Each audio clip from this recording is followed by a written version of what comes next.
Satu dari tiga pelaku pemerkosa dan pembunuh Eno Fariha divonis 10 tahun penjara. Muncul yang karyawan tidak puas pabrik yang dengan berusia 18 tahun ditemukan tewas secara mengenaskan di kamar kosnya yang berada di daerah Dadap, Kosambi, Tangerang, Banten pada 13 Mei lalu.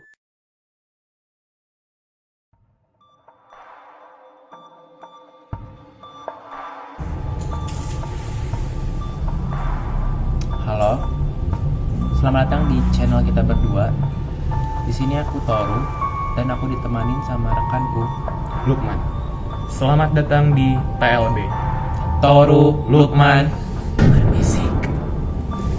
Di video kali ini kita akan membahas salah satu kasus pelanggaran HAM, yaitu kasus pembunuhan Eno Fariha, yang kemudian dikenal sebagai Eno Cangkul, adalah seorang buruh pabrik Indonesia yang menjadi korban pemerkosaan dan pembunuhan dengan menggunakan gagang cangkul. Eno Fariha ini lahir pada 6 Oktober tahun 1997 di Kampung Bangkir yang berada di Desa Pengandikan, Lebak Wangi. Sebagai putri dari anak ketiga dari 7 bersaudara dari pasangan Arif Fikri dan Mahfudah. Ia bekerja sebagai buruh pabrik di Petapolita Global Mandiri di Kecamatan Kosambi, Kabupaten Tangerang.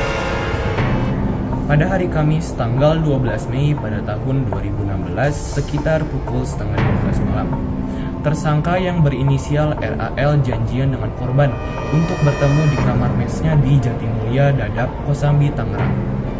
Korban baru mengenal tersangka selama 1 bulan dan intens saling SMS-an. Korban membukakan sedikit pintu pagar ke dalam mes. Setelah korban memberi kode untuk masuk, tersangka RAL kemudian masuk ke dalam kamar korban. Malam itu hujan mengguyur kawasan Dadap. Korban dan tersangka RAL kemudian berbincang-bincang selama sekitar 30 menit. Selanjutnya, tersangka RAL dan korban saling berciuman.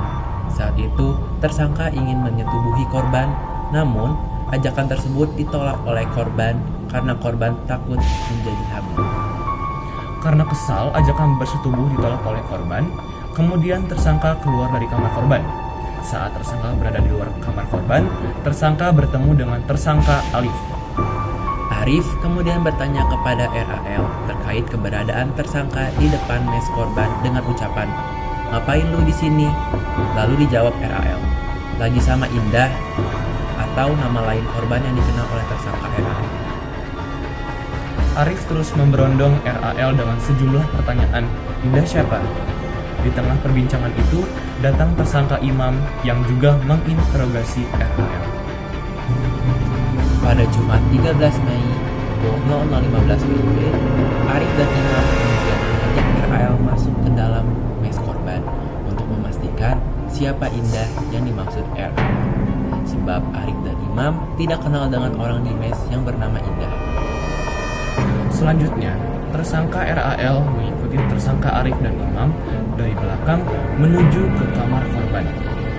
Setelah ketiganya berada di dalam kamar korban, ketiganya melihat korban dalam keadaan sedang tiduran dengan hanya mengenakan baju tank top.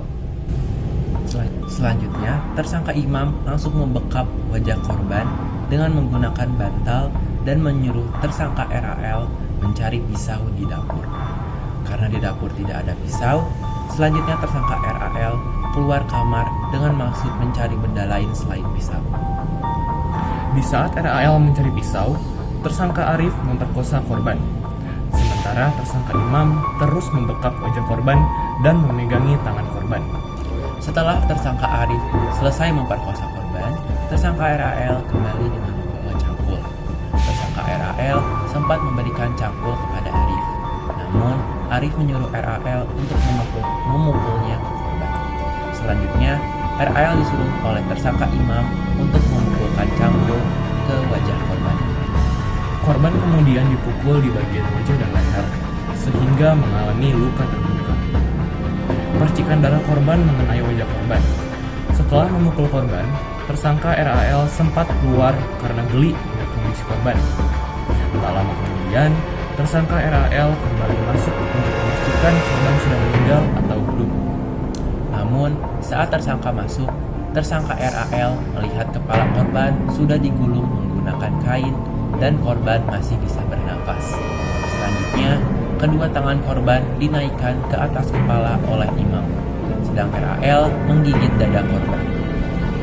Setelah korban tidak berdaya, kemudian Arif menyuruh tersangka RAL untuk memegangi kaki korban sebelah kanan dan membukanya. Setelah posisi korban mengangkang, selanjutnya Arif menancapkan gagang cangkul tersebut ke kemaluan korban hingga korban meninggal dunia. Saat Arif masih memasukkan gagang cangkul ke kemaluan korban tersebut, selanjutnya tersangka RAL mengambil handphone milik korban dan menuju ke kamar mandi untuk membersihkan bekas darah korban yang menempel di tangan. Arif kemudian menyusul keluar dan mencuci tangan di kamar mandi yang sama. Imam kemudian keluar dari kamar dan menutup engsel kamar mes lainnya agar tidak ada yang mengetahui pembunuhan itu. Tersangka Arif kemudian menuju ke kamar korban dan mengambil gembok lalu mengunci kamar korban dari luar.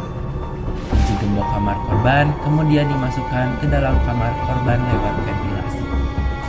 Ketiga tersangka tersebut kemudian pulang ke tempat masing-masing.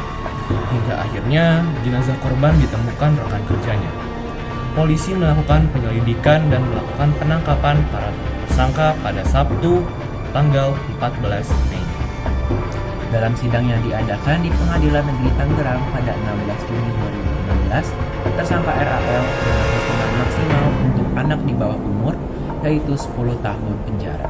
Sedangkan tersangka Arif dan Imam divonis dengan hukuman mati, di mana Arif dituntut dengan pasal 340 KUHP tentang pembunuhan berencana dan pasal 285 KUHP tentang pemerkosaan. Sedangkan Imam dituntut dengan pasal 340 KUHP. Dari kasus tersebut, kita dapat simpulkan bahwa kita tidak boleh terlalu percaya terhadap orang lain, apalagi terhadap orang yang baru kita kenali, apalagi hanya melalui media SMS. Dan tetap berhati-hatilah dimanapun kita berada. Take care of yourself. Thanks for watching.